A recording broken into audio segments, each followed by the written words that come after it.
यो ब्रह्मरुद्र शुकनारद भीष्म मुख्यैः आलक्ष्यति न सहसः पुरुषस्य तस्यः सद्यो वशीकरणचूर्णमनन्तशक्ति तं राधिका चरणरेणुमनुस्मरामि वाञ्छाकल्पतरुर्भ्यश्च कृपा सिन्धुभ्य एव च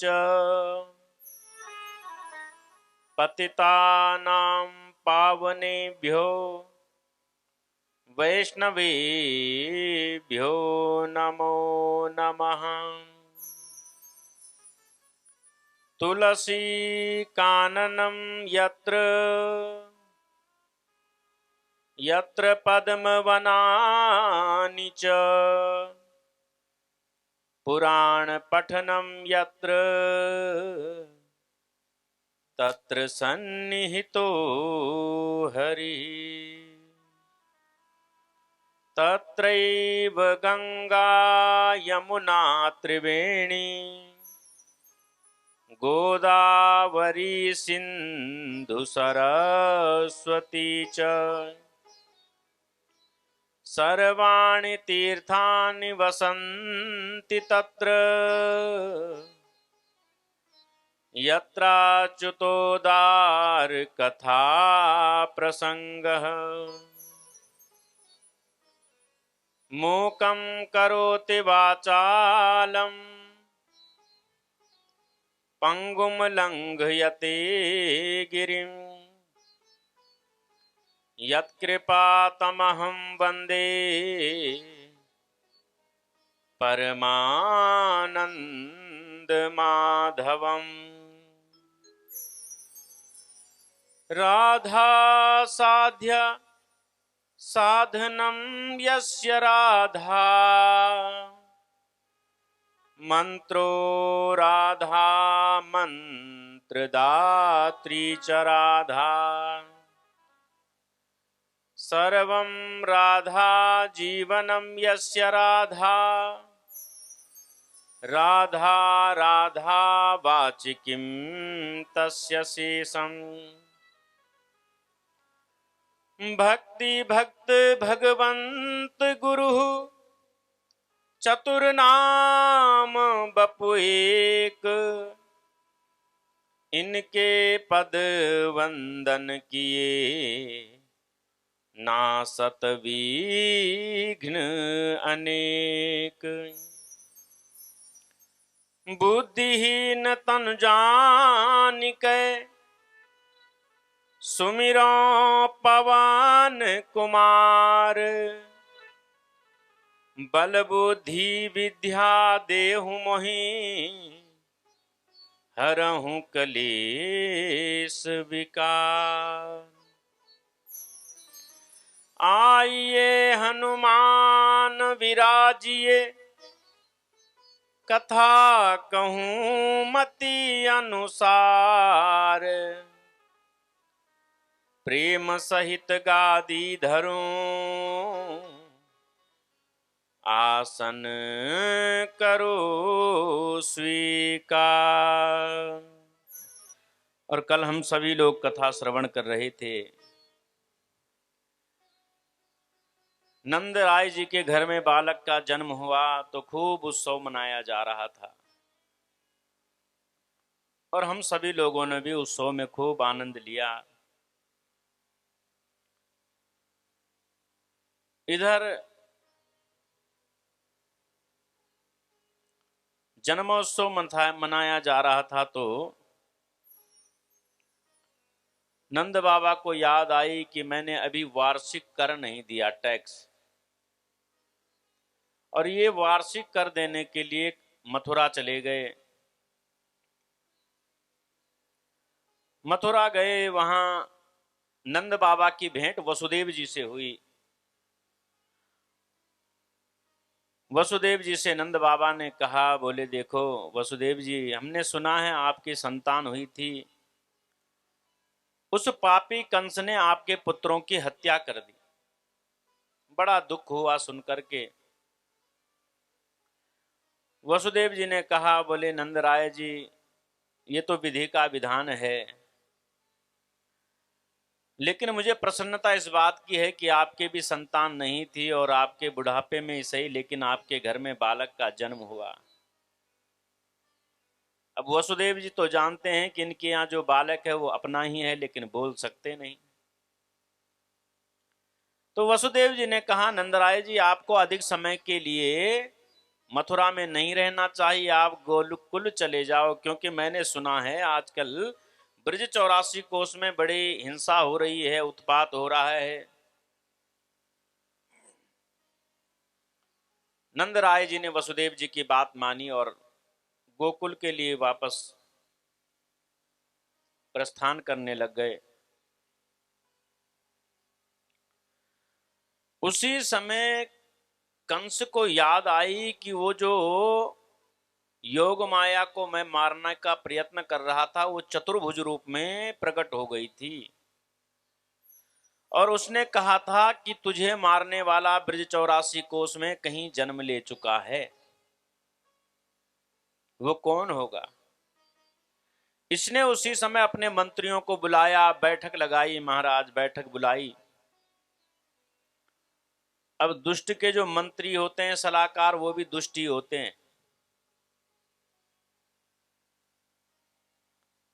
इसके सलाहकार हैं चाणूर, मुष्टिक, शल, तौशल, कूट आदि, अघासुर, बकासुर।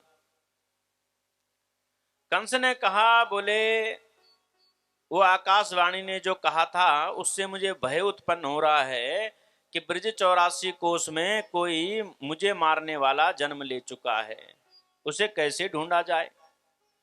मंत्रियों ने कहा, महाराज चिंता क्यों करते हो, 1 महीने के अंदर जितने बालकों ने जन्म ले रखा है उनकी हम हत्या करवा देते। देखो सलाहकार ऐसे, बोले जितने बालकों ने ब्रज 84 कोस में जन्म ले रखा है उनकी सबकी ही हत्या करवा देते। उसी समय इस सभा के मध्य में काली कुलूटी स्त्री, एक बड़े बड़े दांत वाली, बिखरे हुए बाल, बड़ा भद्दा सा इसका स्वरूप, वहां आई और उसने कहा, बोले महाराज आप चिंता क्यों करते हो, इस काम में मैं आपका सहयोग करूंगी।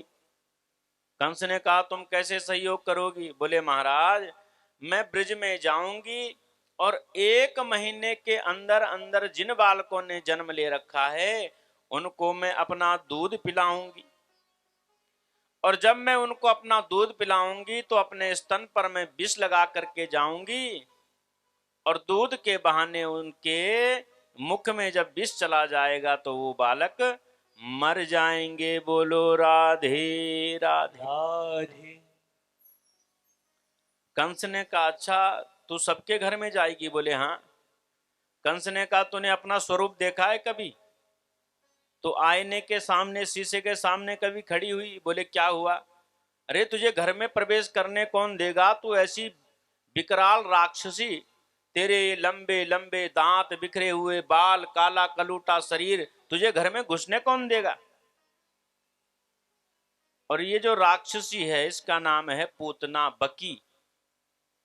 इसने कहा, महाराज चिंता क्यों करते हो। बोले क्यों। बोले मुझे रूप बदलना आता है बढ़िया ढंग से, और मैं माया से रूप बदलना भी जानती हूं। अच्छा।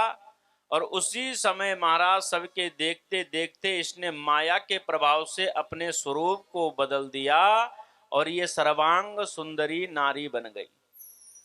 जैसा आजकल होता है ना, लोग जब मेकअप करने जाते हैं तो बाहर उनका दूसरा रूप होता है और अंदर से जब बाहर आते हैं तो दूसरा रूप होता है।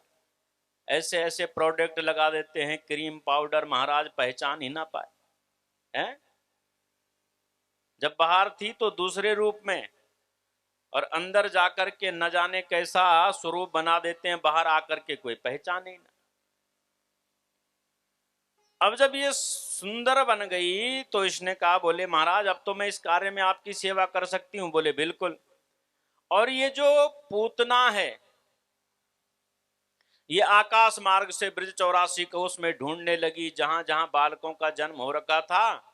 और ये गोकुल में गई, इसने नंद बाबा के महल के बाहर देखा, आंगन में बहुत सारे लोग खड़े हैं, जमावड़ा सा लगा है, उत्सव मना रहे हैं लोग, कोई उपहार लेकर के आ रहा है, कोई कुछ कर रहा है, कोई कुछ कर रहा है। इसने सोचा हो ना हो यहाँ बालक का जन्म हुआ होगा, और ये आकाश से नीचे उतरी, नंद राय जी के महल में इसने प्रवेश किया आंगन में। और आंगन में जब इसने प्रवेश किया तो यहाँ जो ये ग्वाल बाल हैं ये बड़े भोले हैं महाराज। इन्होंने देखा ये कोई सजी हुई कोई स्त्री आई है, कोई श्रेष्ठ, इसने महंगे महंगे कपड़े पहन रखे हैं, महंगे महंगे आभूषण धारण कर रखे हैं। तो ग्वाल बालों ने सोचा ये नंद राय जी की कोई जान पहचान वाली है, इसलिए इसको घर में ले गए, अंदर प्रवेश करा दिया। अब अंदर प्रवेश कराया और इसको एक ऊंचे आसन पर बिठा दिया महाराज। ऊंचे आसन पर क्यों बिठाया? ये जो ग्वाल बाल हैं ये बहुत भोले हैं, इन्होंने इसके बाहर के स्वरूप को देखा, ये सज धज करके आई है, ये बड़ा श्रृंगार करके आई है, ये कोई श्रेष्ठ है, ये नहीं जानते इसका मन तो बड़ा कलुषित है, ये काले मन की है, इसके विचार पवित्र नहीं, इसकी भावनाएं भी पवित्र नहीं, इसका आचरण भी शुद्ध नहीं है, ये पूतना है। जिसकी न भावना शुद्ध, न विचार पवित्र है, न आचरण पवित्र है, ऐसी यह पूतना। इसको ऊंचे आसन पर बिठाया और स्वयं ये सभी लोग जो ग्वाल बाल हैं वहां उत्सव में आनंद लेने लग गए। इधर मैया यशोदा आई। मैया यशोदा ने कहा, देखा ये कोई स्त्री आई है। उससे पूछा, बोले बहन आप कौन हो, कहां से आई हो? पूतना ने कहा, मैं मथुरा से आई हूँ, नंद राय जी से मेरी जान पहचान है, मैंने सुना इनके घर में बालक का जन्म हुआ तो बधाई देने के लिए आ गई। यशोदा ने कहा, बोले बहन बहुत अच्छा किया। यशोदा ने उसको जलपान कराया और स्वयं घर के और काम धंधों में लग गई। इधर जो ये पूतना है ये ढूंढ रही है कि वो बालक है कहां जिसके लिए उत्सव मनाया जा रहा है, और इसने चारों ओर अपनी नजर घुमाई है माताओं, लेकिन जब बालक नहीं दिखा तो ये अपने आसन से खड़ी उठी और खड़े उठ करके महाराज ये नंद राय जी के महल में प्रवेश कर गई। नंद राय जी के महल में प्रवेश किया तो एक कमरे में गई, वहां देखा कोई नहीं, दूसरे कमरे में कोई नहीं, तीसरे में कोई नहीं, और जब ये आगे बढ़ी इसने एक कमरे का दरवाजा खोला और खोलते ही क्या देखा, सामने पर एक पालना लगा हुआ है और उस पर पालने पर हमारे सांवले से कन्हैया सो रहे हैं महाराज। इसने कन्हैया को देखा, झट से अंदर घुसी, दरवाजे बंद कर दिए, किवाड़ बंद कर दिए और झट से पालने के पास पहुंच गई। अब पालने के पास में पहुंची तो इसने जैसे ही भगवान को देखा, भगवान सोते हुए भी मंद मंद मुस्कुरा रहे हैं माताओं, और मंद मंद मुस्कुराते हुए कन्हैया को जब इसने देखा तो ये सोचने लगी, इनको ऐसे ही नहीं मारूंगी, इस बालक को ऐसे ही नहीं मारूंगी, इसको पहले अंक में भरूंगी, खूब हृदय से लगाऊंगी, खूब प्रेम करूंगी, उसके बाद में इसको अपना स्तनपान कराऊंगी और फिर मारूंगी। और एकाएक पालने से इसने भगवान को उठाया। भगवान को जब इसने उठाया तो भगवान के नेत्र खुले, और नेत्र खुले इसको भगवान ने देखा और देखते ही नेत्र बंद कर दिए। महाराज बोलिए वृंदावन बिहारी लाल की जय, जय जय श्री राधे। नेत्र बंद कर दिए। क्यों? संत कहते हैं भगवान ने इसको देख कर के इसलिए नेत्र बंद कर दिए कि भगवान सोचते हैं ये पापिनी है, ये बाल घातनी है, बालकों की हत्या करने वाली है, दुष्टा है, इसको इसकी शकल नहीं देखनी चाहिए। ये अबोध बालकों की हत्या करती है, ये बालकों को मारने वाली है, इसलिए इसकी शक्ल देखना भी मैं पसंद नहीं करता। भगवान ने नेत्र बंद कर दिए। ये कोई संत कहते हैं कि भगवान ने नेत्र इसलिए बंद करे, भगवान विद्या है, ज्ञान है, और ये जो पूतना है ये अज्ञान है।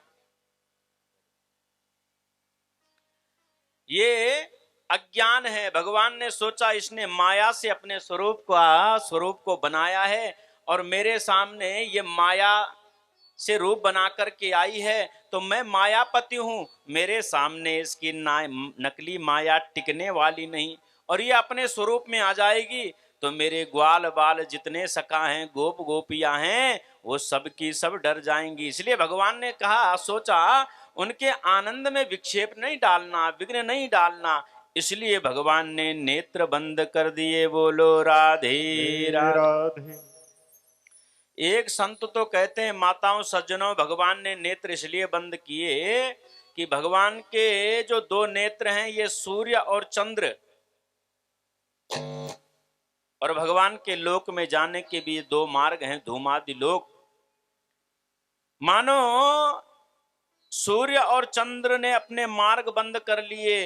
इन्होंने सोचा भगवान तो भक्त वत्सल हैं, अकारण करुणा वरुणालय हैं, न जाने इस पर प्रसन्न हो जाएं कि ये तो दूध पिलाने आई है, लेकिन ये जानते नहीं भगवान ये तो पापिनी है, बाल घातनी है, इसलिए हम अपने मार्ग से तो इसको जाने ही नहीं देंगे। मानो सूर्य और चंद्र ने अपने दरवाजे किवाड़ बंद कर दिए। बोलो राधे राधे।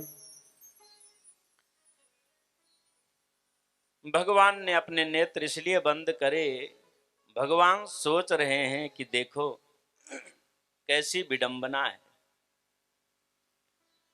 हमने पूर्व में भी पहले जब राम अवतार लिया तो उस समय भी सर्वप्रथम हमें एक स्त्री को ही मारना पड़ा, ताड़का को, और इस समय भी ऐसी स्थिति बन गई कि हमें पहले स्त्री को ही मारना पड़ेगा।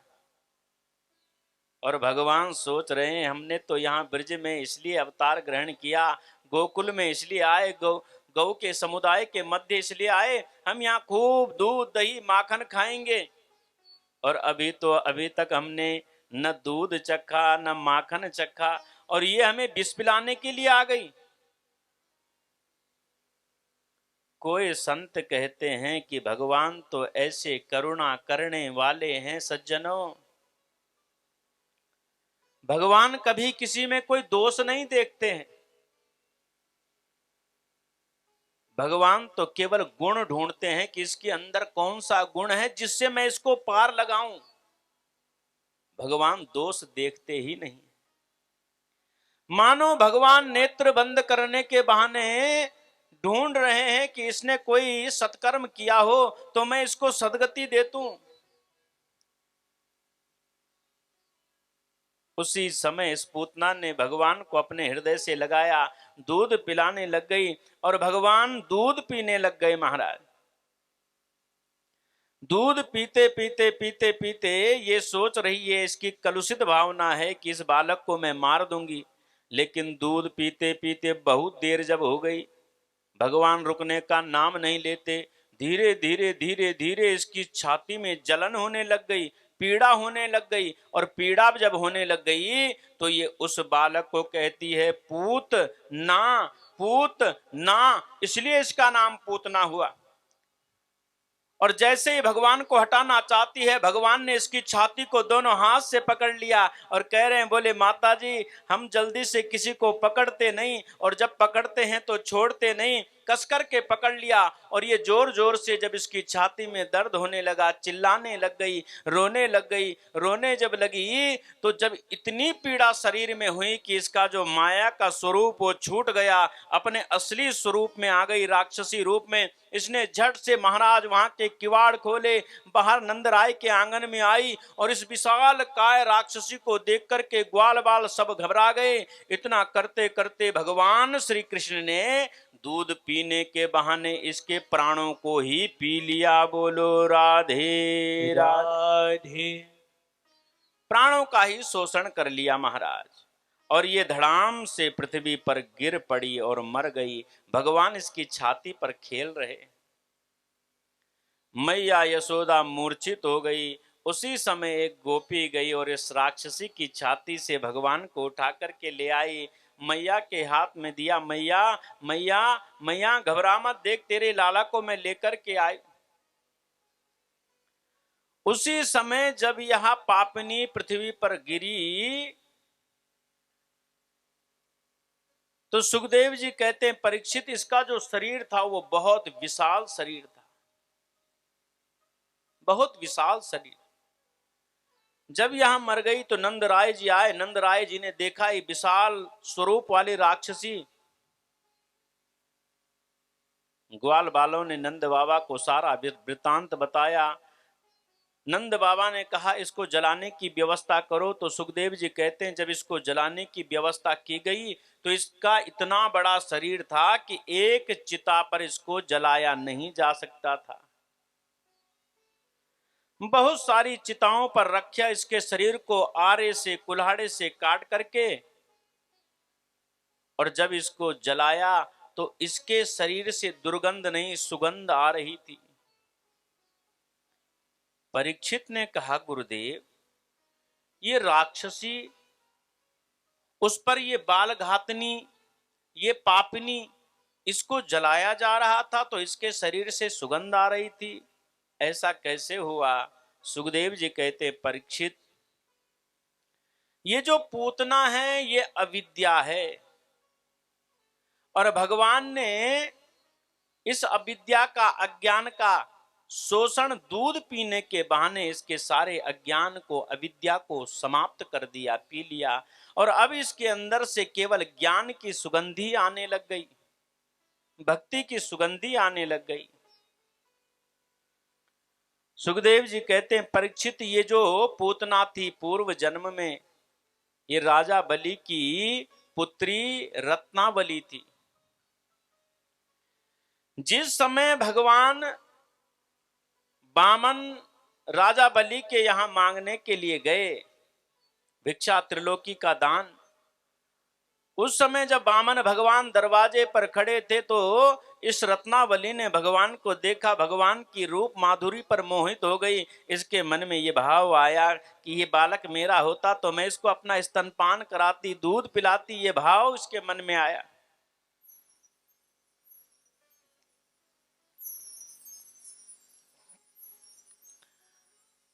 मैं इस बालक को स्तनपान कराती। और भगवान तो सबके हृदय की जानने वाले हैं। और जैसे ही भगवान वामन ने राजा बलि से त्रिलोकी का दान ले लिया, तीसरे पग रखने के लिए स्थान न मिला तो भगवान ने राजा बलि को वरुण पास में बांध दिया। और वरुण पास में जब बांध दिया उस समय इस रत्नमाला को बड़ा क्रोध आया, मानो इसने मेरे पिता के साथ में छल किया है, मैं इसका खून पी जाऊंगी, मार डालूंगी इसको। सुखदेव जी कह रहे हैं परीक्षित वही रत्नमाला ये पूतना बन करके आई और भगवान ने इसकी अभिलाषा को पूर्ण किया। इसने मन में विचार किया था दूध पिलाने का, तो भगवान ने इसका दूध पिया, स्तनपान कराया, लेकिन दूसरा विचार किया भगवान को मारने का। तो भगवान कहते हैं बोले माता जी हमको मारना इतना आसान नहीं है, संभव नहीं है। इधर इसको जलाया गया, पुनः लोग आए, उत्सव मनाया जाने लगा। महाराज उत्सव मनाया जाने लगा।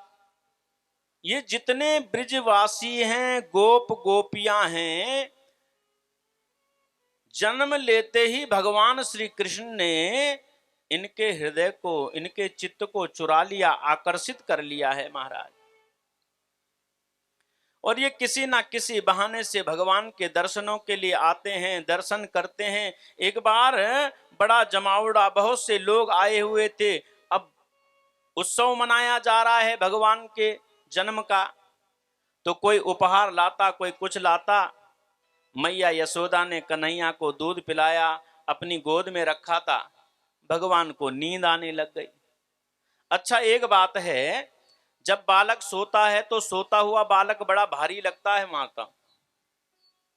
अगर बालक सो जाए तो उसको गोद में थोड़ी देर रखो तो आपको भारी लगने लग जाएगा।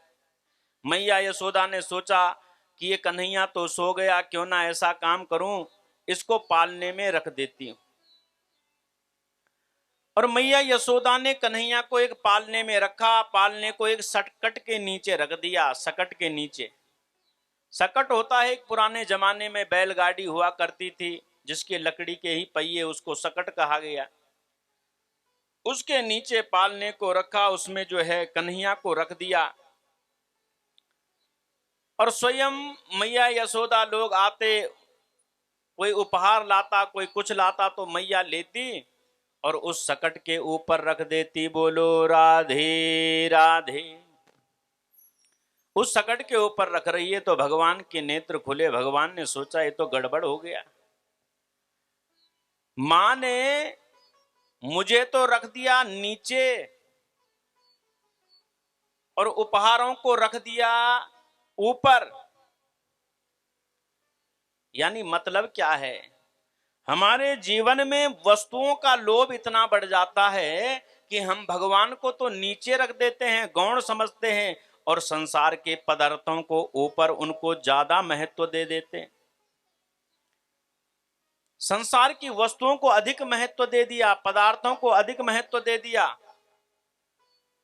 और उस सकट के ऊपर भगवान जहां सो रखे थे वहां उपहार रख दिए, नीचे गोविंद को रख दिया। भगवान को आया क्रोध, भगवान ने देखते देखते एक लात उस सकट के मारी और वो सकट नीचे गिर गया, उल्टा हो गया। जितने उपहार थे सबके सब गिर गए। एकाएक जोर से शब्द हुआ, मैया यशोदा दौड़ते दौड़ते आई, हे भगवान ये क्या हो गया। और वहीं पर भगवान के बाल सखा है महाराज, मनसुखा है, मधुमंगल है, तोष है, प्रतोष है, श्रीदामा है, ये भगवान के बाल सखा है। इनसे मैया ने पूछी, रे श्रीदामा ये बता, ये सकट कैसे गिरा। अभी छोटे छोटे ग्वाल बाल कहते, बोले मैया तू जानती नहीं है, तेरे लाला ने इसको एक लात मारी और ये नीचे हो गया। अब ये छोटे छोटे नन्हे नन्हे ग्वाल बाल कहते तो मैया को विश्वास ही नहीं हुआ। अरे इतना छोटा कन्हैया भी कहीं, छोटा सा लाला भी कहीं लात मार सकता, ये इतनी भारी भरकम ये सकट। और मैया ने उठाया हाथ में कन्हैया को, अंदर ले गई, दूध पिलाया, दूसरी जगह रखा महाराज। और मैया कन्हैया को गोद में लेकर के टहल रही थी। और टहलते टहलते पुनः भगवान को जब नींद आने लग गई, मैया ने एक स्थान पर कन्हैया को रख दिया। उसी समय महाराज एक बवंडर आया, बवंडर तृणावर्त। गर्मियों में हवा चलती है और चारों ओर से हवा एकत्रित होकर के जब चलती है तो एक गोल घेरा सा बनता है बवंडर। और वो चलने लगा, धीरे धीरे धीरे धीरे धीरे धीरे उसने विशाल रूप धारण कर लिया और पूरे ब्रिज 84 कोस में, गोकुल में धूल ही धूल हो गई। और सबके देखते देखते उस तृणावर्त ने भगवान को उठा लिया, आकाश मार्ग में ले गया मारने के लिए। और आकाश मार्ग में जब ले गया, इधर ग्वाल बालों में बड़ी त्राही त्राही होने लग गई, हमारा कन्हैया कहाँ चला गया। भगवान ने सोचा मेरे ग्वाल बाल मेरे लिए विलाप कर रहे हैं। आकाश मार्ग में भगवान ने उस तृणावर्त का गला पकड़ लिया, उसकी श्वास अवरुद्ध हो गई, रुक गई महाराज, और वो धड़ाम से पृथ्वी पर गिर पड़ा, मर गया। भगवान उसकी छाती पर खेलने लग गए महाराज। भगवान उसकी छाती पर जब खेलने लगे तो एकाएक एक गोप सखा ने देखा कन्हैया उस असुर की छाती पर खेल रहे हैं। दौड़ करके गया और वहां से भगवान को उठा करके लाया, मैया यशोदा के हाथ में दिया, मैया ये ले तेरा लाला। मैया ने कन्हैया को देखा महाराज, गौशाला में ले गई और गौशाला में ले जाकर के गाय की पूंछ से झाड़ा दिया। ये तृणावर्त क्या है? ये तृणावर्त है वस्तुओं का लोभ, धन का लोभ। जब हमारे जीवन में धन का लोभ बढ़ता है तो हमारे आंखों में धूल जम जाती है और हम गोविंद को नहीं देख पाते। भगवान हमसे अदृश्य हो जाता है महाराज। फिर भगवान दिखाई नहीं देते, बोलो राधे राधे। फिर भगवान दिखाई नहीं देते। मैया ने कहा, हे भगवान, अभी हमारे प्रभु ने, गौ माता ने हमारे लाला की रक्षा करी है। मैया घर में लाई कन्हैया को, घर में लाकर के दुग्ध पान कराने लग गई। और बालक भगवान दूध पीते जा रहे थे। और जब बहुत देर तक दूध पीने लग गए, मैया को बड़ी शंका हुई, क्या हो गया, लाला कहीं बीमार तो नहीं हो गया। अच्छा, बच्चा कुछ खाए न खाए तो माताओं को चिंता, और बहुत ज्यादा खाए तो भी चिंता।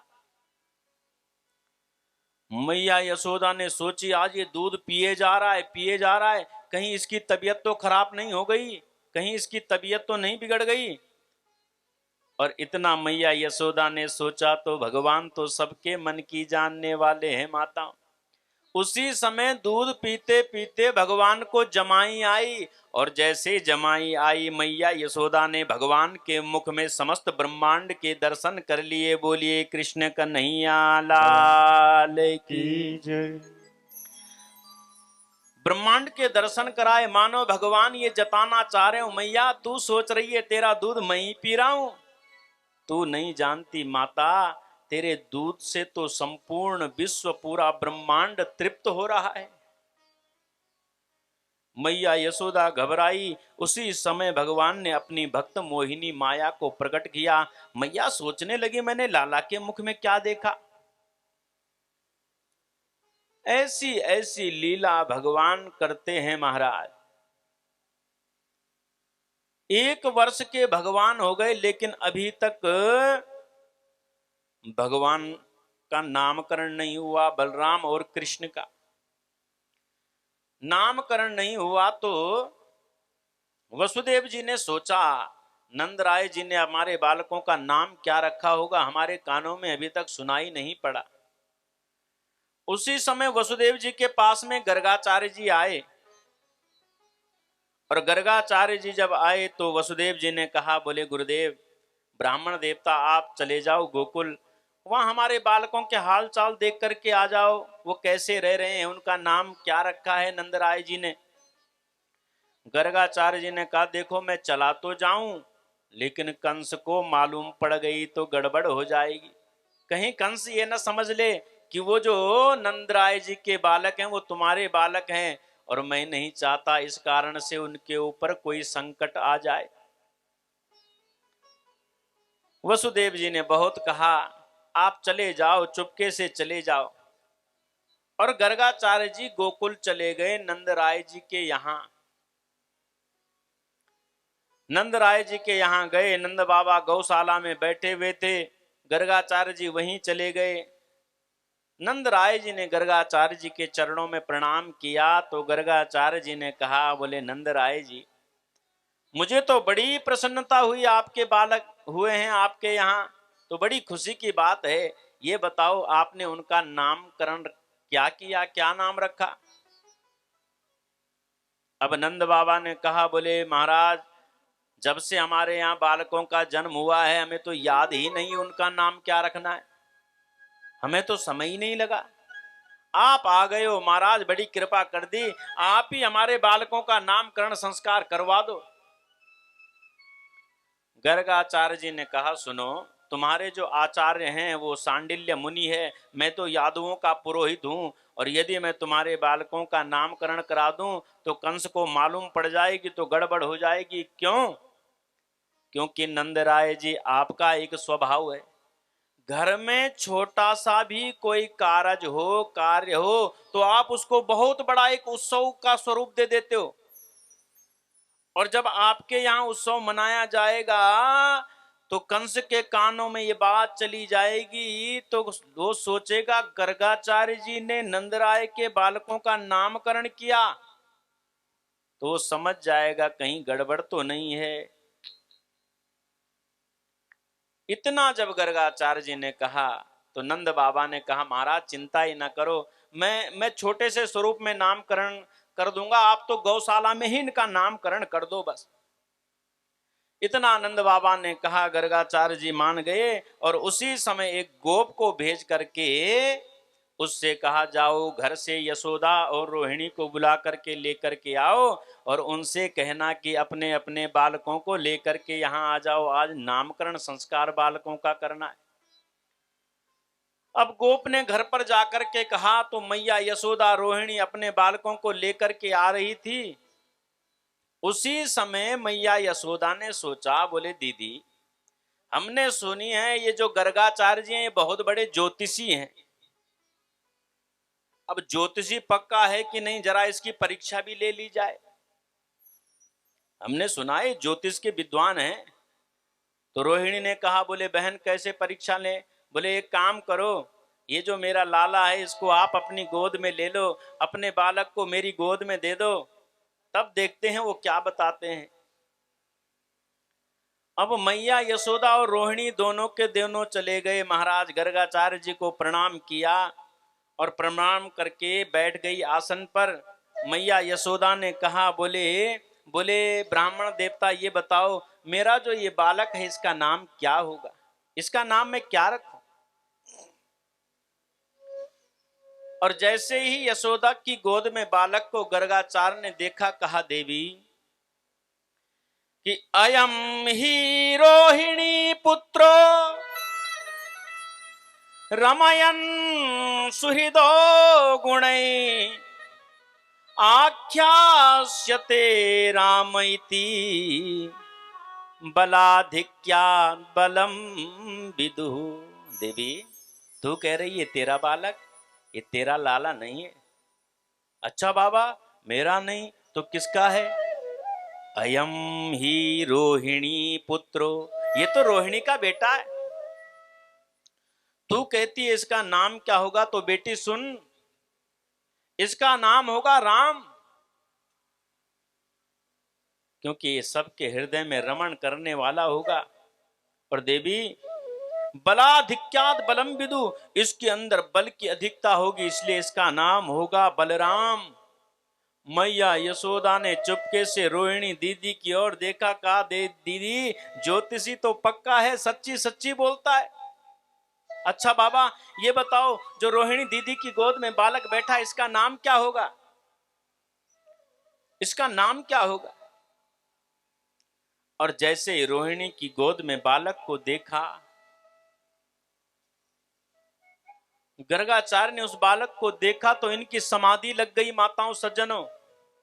और समाधि ऐसी लग गई, त्राटक समाधि, न हिलते हैं न डुलते हैं न श्वास चलती है। और 2 4 5 मिनट हुए, 10 मिनट हो गए, न हिलते न डुलते न बोलते। यशोदा मैया ने कहा बाबा बाबा बाबा क्या हो गया? लेकिन ये कुछ बोलते नहीं।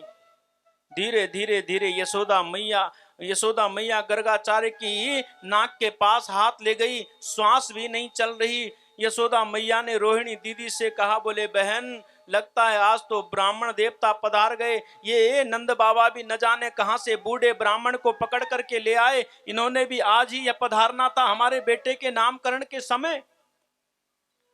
मैया यशोदा घबरा गई और घबराई तो गर्गाचार्य को पकड़ा, कहा बाबा बाबा ब्राह्मण देवता, और जब हिलाया इनकी समाधि टूटी। गर्गाचार्य ने कहा, बोले बेटी बेटी हाँ बोल क्या बात है? यशोदा मैया ने कहा, बोले बाबा आप ठीक तो हो? बोले मैं ठीक हूं बेटी। बोले आपको हो क्या गया था?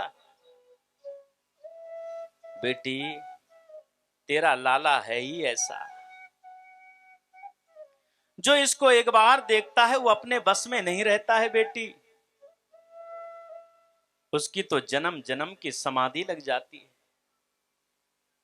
तू कहती है इसका नाम क्या है? बेटी इसके नाम गुण लीला स्वरूप इसके अनंत हैं, लेकिन फिर भी ये कभी कभी किन वर्णों में आता है कि शुक्लो रक्तस्तथा पीतः इदानीं कृष्णताम गतः। बेटी ये कभी शुक्ल वर्ण में आता है, कभी लाल वर्ण में आता है, कभी पीत वर्ण में आता है। इस बार ये काले वर्ण में आया, इसलिए इसका नाम होगा कृष्ण। अब तो महाराज मैया यशोदा माँ रोहिणी के बालकों का नामकरण हो गया। अब तो कन्हैया और हमारे कृष्ण और बलराम बड़ा आनंद करते हैं, ब्रज में जाते हैं। कभी कभी घर के आंगन में जाते हैं, कोई मेहमान आया होता है तो उसके पीछे पीछे अपने घुटनों के बल चल देते हैं और दरवाजे तक देखते हैं तो सोचते हैं ये तो कोई और है, और झट से वापस अंदर आ जाते हैं अपने महल में। धीरे धीरे धीरे भगवान कृष्ण कुछ बड़े हुए, कुछ नटखट लीलाएं करने लग गई। और जब कभी भगवान ब्रिज में नहीं जाते, मैया यशोदा घर पर रोकती, तो भगवान के दर्शनों की इच्छा से ब्रिज की गोपियां गोपांगनाएं गोप दरवाजे पर आती हैं शिकायत करने के बहाने।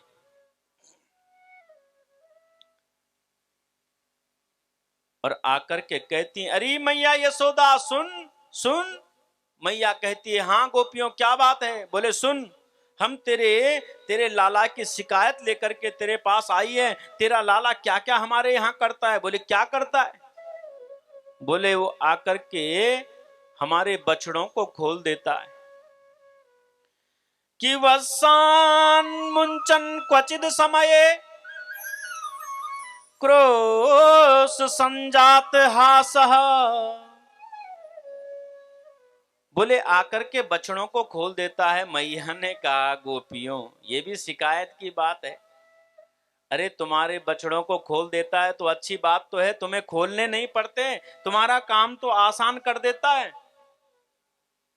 अरे यशोदा, तेरा लाला हमारे यहाँ आकर गैया के बछड़ों को खोल तो देता है, लेकिन कब? क्वचिद असमय, असमय में आकर। जब गैया को दुहने का समय होता है उससे ठीक आधा एक घंटा पहले आकर के वो बछड़ों को खोल देगा। और जब हम गाय को दुहने जाती हैं तो तब तक वो सारा का सारा दूध पी जाता है वो बछड़ा। और इतना ही नहीं, वो आकर के हमारे यहाँ दही माखन दूध सब खा जाता है, पी जाता है।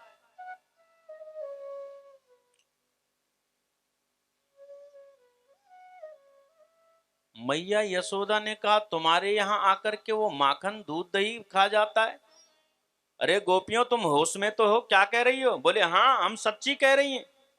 अरे मेरे यहाँ कोई माखन की कमी है, दूध की कमी है, दही की कमी है जो तुम्हारे यहाँ आकर के मेरा लाला ये माखन खाएगा, दही खाएगा?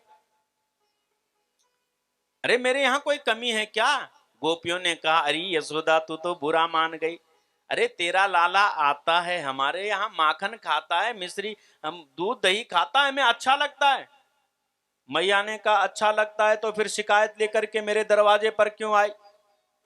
अरे यशोदा, ये जब हमारे यहाँ का माखन खाता है हमें अच्छा लगता है, लेकिन खाने के बाद क्या करता है? जो बचा हुआ माखन रहता है उसको बंदरों को खिला देता है।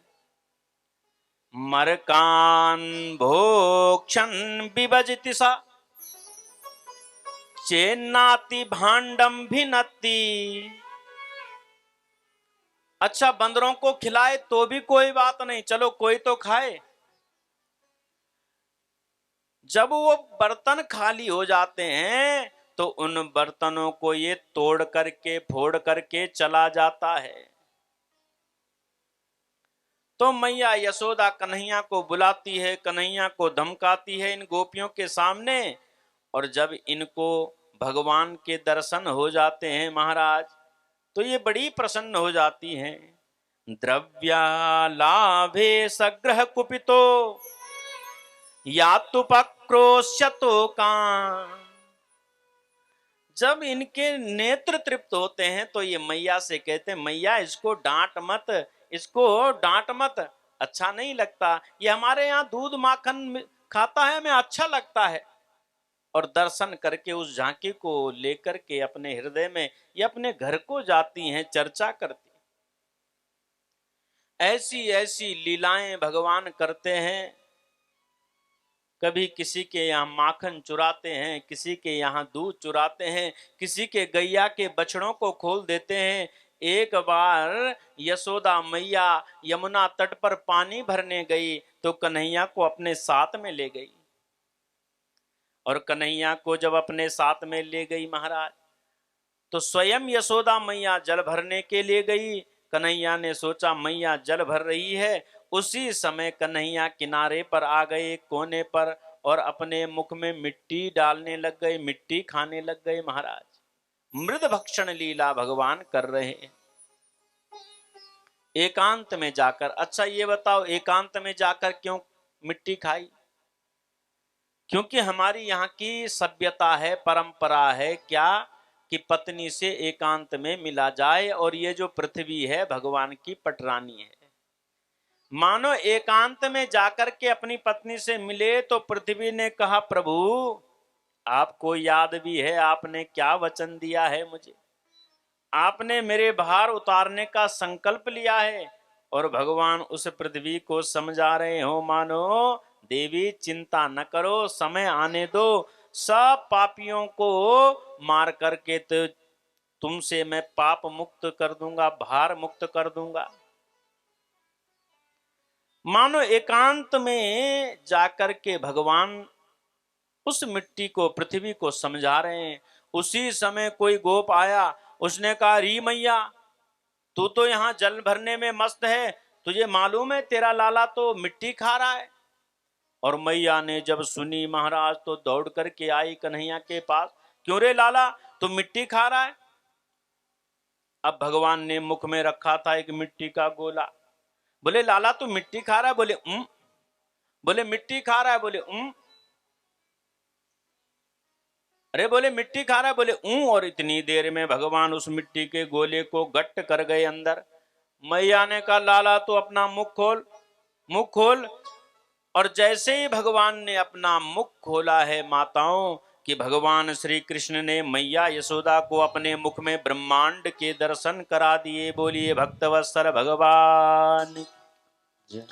भगवान ने अपने मुख को खोला, यशोदा मैया ने क्या देखा? भगवान श्री कृष्ण के मुख में अनेक ब्रह्मांड, उन अनेक ब्रह्मांड में एक पृथ्वी, उस पृथ्वी में महाराज भारतवर्ष, भारतवर्ष पर ब्रिज 84 कोस, उस ब्रिज 84 कोस में गोकुल, गोकुल में वह यमुना का तट, यमुना के तट पर वह घाट, और उस घाट पर भगवान कृष्ण के मुख में मैया यशोदा झांक रही है। संपूर्ण ब्रह्मांड के दर्शन करा दिए। और संपूर्ण ब्रह्मांड के दर्शन जब कराए, मैया घबरा गई, पसीना पसीना हो गई। और जब मैया यशोदा घबराई, उसी समय भगवान ने अपनी भक्त मोहिनी माया को प्रकट किया और सब अदृश्य हो गया। मैया ने कहा, लाला लाला तेरे मुख में मैंने कुछ देखा है, मुझे लगता है तेरे मुख में भूत प्रेत पिशाच प्रकट हो गए, प्रवेश कर गए, चल मेरे साथ यहां से। तू यहां अकेला मिट्टी में खेलता है? मुझे लगता है तो पहले जन्म में जरूर सुअर रहा होगा, सूकर रहा होगा, इसीलिए तो अकेले में आकर के तो यहां मिट्टी में कीचड़ में लौट रहा है। पंकाभिषिक्त सकला वयम विलोक्य दामोदरम वदति कोपवसाद यशोदः त्वं सुकरोसि गत जन्मनि पूतनारे इत्युक्त सस्मित मुखो वतुनो मुरारी। मैया यशोदा कह रही, लाला पंकाभिषिक्त सकला वयवम विलोक्य, तू यहाँ अकेला खेल रहा है कीचड़ में, मुझे लगता है त्वं सुकरोसि गत जन्मनि पूतनारे, तू पहले जन्म में जरूर सूकर रहा होगा, इसीलिए तू यहाँ कीचड़ में खेल रहा है। मानो भगवान मन ही मन सोच रहे हो, बोले मैया तूने सही पहचाना, एक अवतार तो हमने सूकर का भी लिया, 12 का। जब हिरण्याक्ष पृथ्वी को रसातल में ले गया तो पृथ्वी को रसातल से ऊपर लाने के लिए हमने ये सूकर का रूप भी धारण किया। मैया ने हाथ पकड़ा, कन्हैया कर ले गई गौशाला में, गाय की पूंछ से झाड़ा लगाया, बोले नरसिंह भगवान मेरे लाला की रक्षा करे, वामन भगवान मेरे लाला की रक्षा करे, दामोदर भगवान मेरे लाला की रक्षा करे। और ऐसा जब झाड़ा देने लग गई कि गोविंद भगवान मेरे लाला की रक्षा करे, भगवान मन ही मन मुस्कुरा रहे, मैया मेरे नाम से ही मुझे झाड़ा लगा रही। ऐसी ऐसी लीला भगवान करते हैं महाराज।